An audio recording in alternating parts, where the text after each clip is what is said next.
Hi, it's Miss Pritzel at the Upper West Library, and I am book talking the third and final book in the Defy the Night series. This is Destroy the Day by Brigid, Kemmerer.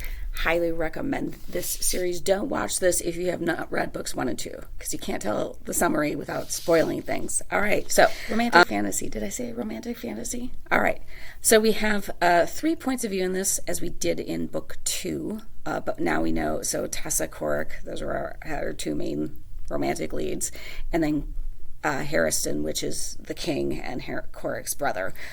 We find out in book 2 that he was the fox.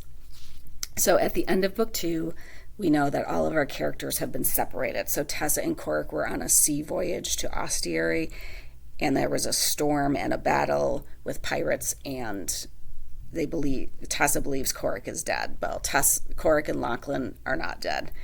Tessa and Eric, who was one of the guards, are the only 2 survivors, and they are in the land of Ostiary, but she's refused to accept the king's, I'm not going to live in your castle, so he lets them live in a cottage a ways away, because she's just totally grieving the loss of Corrick, and she's mad at him because he tricked her in a lot of ways. He's one of these guys who thinks, he hates Corrick, but he's not really that different from Corrick. He blames him for all the evil things Corrick has done, but he does all these things as well. So that's Tessa's story. And then Harrison's story is that at the end, I'm trying to remember because I read the books right in order, he is living in the wilds with the people from the wilds, so the people who were trying to rebel against him.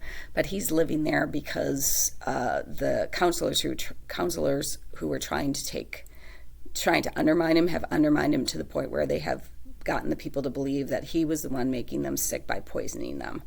And he is trying to figure out who his allies are.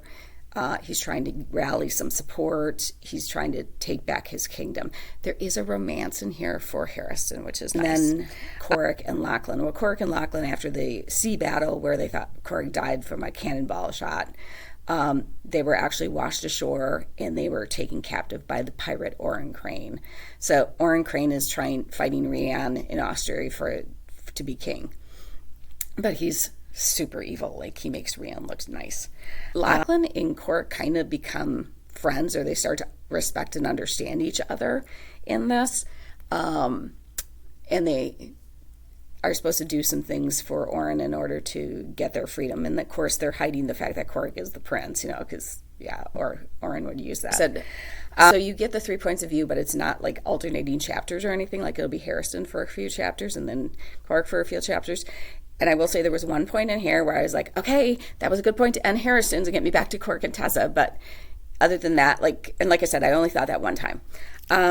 I did enjoy this very much. I enjoyed the whole series, and like I said, I do recommend it to people who like Powerless. It has a similar vibe to it. It's a little bit more in depth, I think, in terms of characters and stuff like that. The characters are separated from most of the book.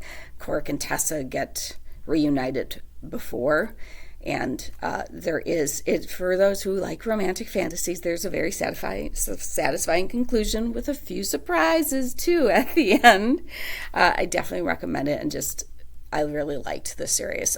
As a whole, I'd give the series a 4, definitely. If romantic fantasy is not what you're into reading, I'll help you find something else. Have a fantastic day. Keep on reading. Bye.